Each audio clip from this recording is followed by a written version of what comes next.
Okay, so we are going to start with the first step of design of a G plus 3-story building, and which is a design of a one-way continuous slab.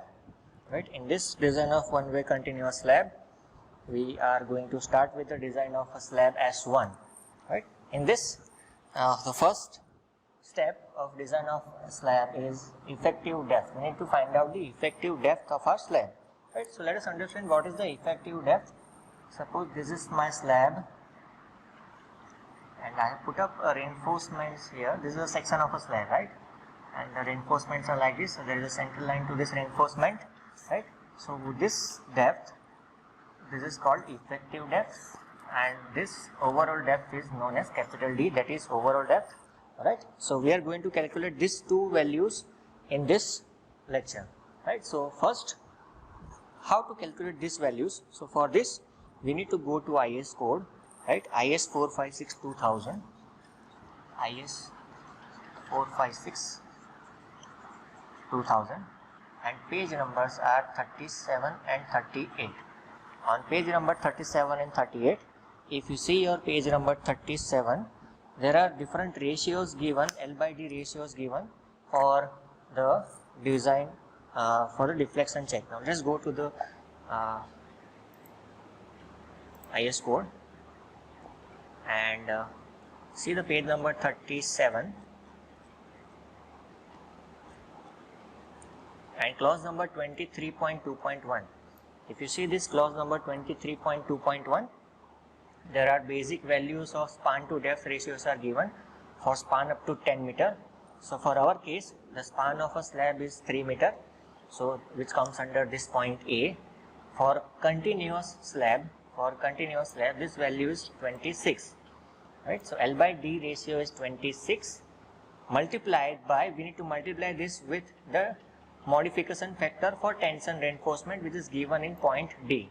Modification factor for tension reinforcement, which is given in point D.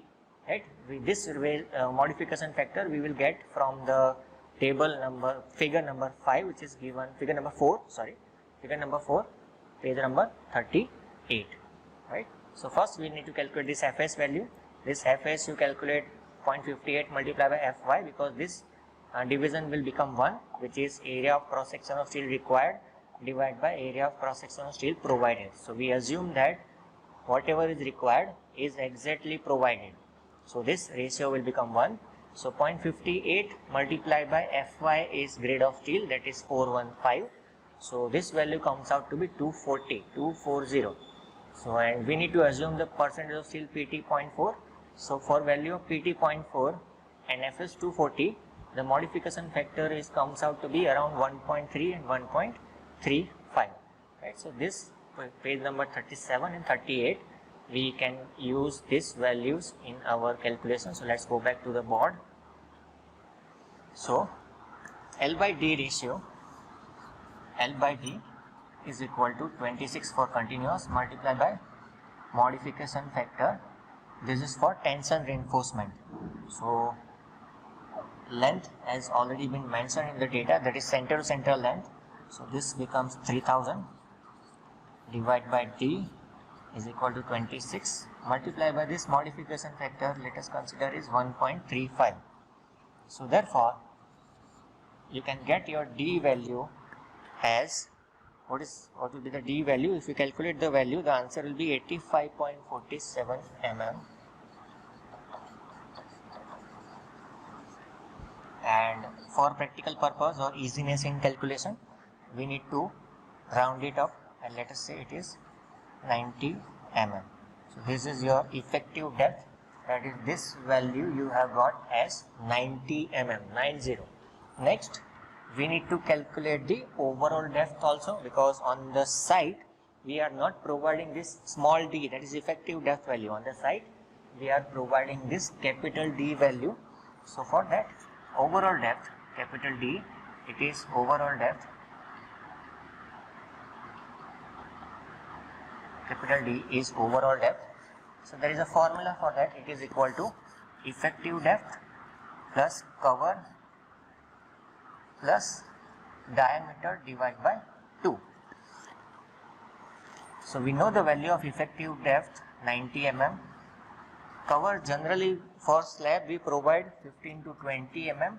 So let us consider 20 mm cover plus diameter divided by 2. So let us assume diameter as 8 mm. Why I am assuming 8 mm? Because minimum diameter of bar that can be provided in the slab is 8 mm. So I am assuming the minimum value. So this will be 8 divided by 2, which comes out to be 114 mm. Right. So again, it is very difficult to provide exact 114 mm on site because many of the laborers may not be able to measure within the accuracy of a mm. Right. So we are rounding it up for easiness in calculation, also in construction. 115 mm, that is my capital D value.